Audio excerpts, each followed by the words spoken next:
제 채널에 다시 방문해 주셔서 감사합니다. 오늘 영상을 보시고 내용이 마음에 드신다면 좋아요만 부탁드리겠습니다. 그럼 시작하겠습니다.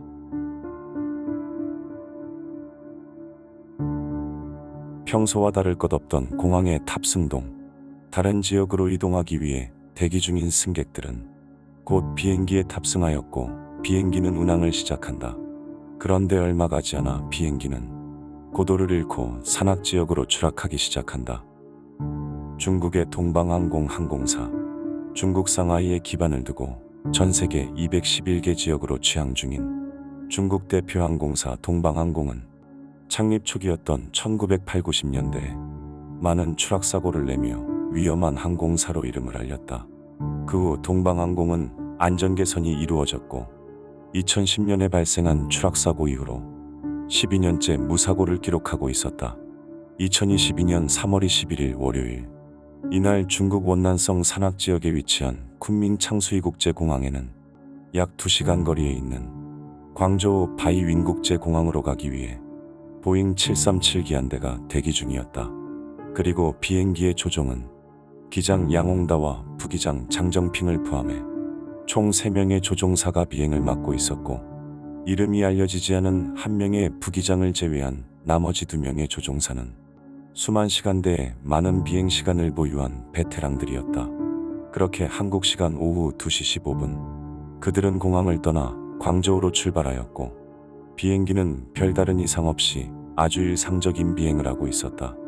하지만 출발한 지 1시간이 지난 오후 3시 20분경 정상 운항 중이던 비행기가 갑자기 추락하기 시작한다.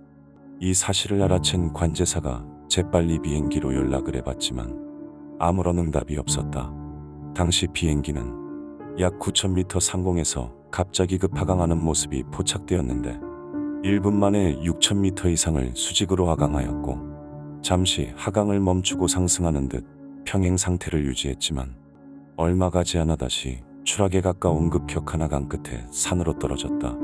비행기는 시속 약 1000km의 빠른 속도로 하강해 광시 장족자치구의 우저우시 인근 산비탈로 추락하였고, 이 사고는 2010년 8월에 발생한 동방항공의 여객기 추락 이후 12년 만의 사고였다.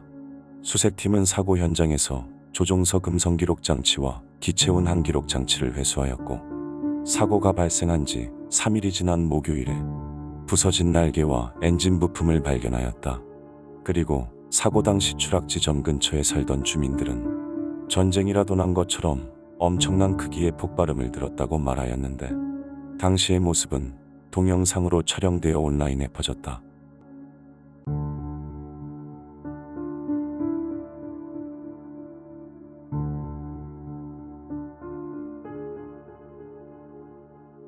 그런데 이 사고에서 이상한 점은 비행기가 마치 의도한 듯 수직으로 하락을 했다는 것과 정상적으로 운항을 하던 중 하강을 시작해야 할 구간에서 갑자기 급하강이 이루어진 점이었다.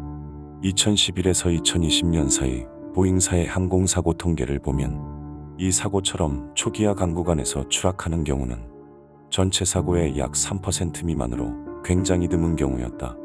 이 때문에 전문가들은 해당 항공기의 조종사가 고의로 비행기를 추락시킨 것이 가장 유력한 사고의 원인이라고 밝혔고, 미국의 연방교통안전위가 중국으로 조사팀을 파견하여 함께 조사에 들어갔다. 한편 중국 측은 발견된 음성 기록 장치에 대해 아직 많은 내용을 외부에 알리고 있지 않지만, 미국의 소식통에 의해 밝혀진 내용으로는 당시 비행기의 급하강 조종은 조종석에 있던 누군가의 명령에 의한 것이었다고 한다. 이 사고로 승객 123명과 승무원 9명을 포함해 총 132명의 중국인이 전원 사망하였고, 탑승객 중에는 약 5년 동안 미국에서 활발하게 활동한 중국인 여성 스파이 크리스틴 팡도 포함되어 있었다. 이 사고는 조종사의 고의로 인한 사고이거나 조종실로 들어온 누군가에 의해 발생한 사고 등 여러 가지 가능성을 열어두고 계속해서 조사가 이루어지고 있어 아직까지도 정확한 사고의 원인이 밝혀지지 않고 있다. 2021년 7월의 첫날, 미국 하와이에 위치한 호놀룰루 국제공항에는 하와이에서 두 번째로 큰 섬인 마우이 섬으로 이륙을 준비 중인 비행기가 있었다. 당시 이 비행기의 소속이었던 트랜스 항공은 호놀룰루 국제공항에 본사를 두고 있었고 주로 화물과 관광 항공편을 운영하는 회사였다. 7월 2일 현지 시각 새벽 1시 30분경 준비를 마친 트랜스 항공 소속의 737기는 호놀룰루 공항을 이륙해 마우이 섬으로 출발한다. 그런데 이륙 후 약 10분이 지난 1시 40분경 관제탑은 약 600m 상공에 있던 비행기로부터 비상연락을 받는다.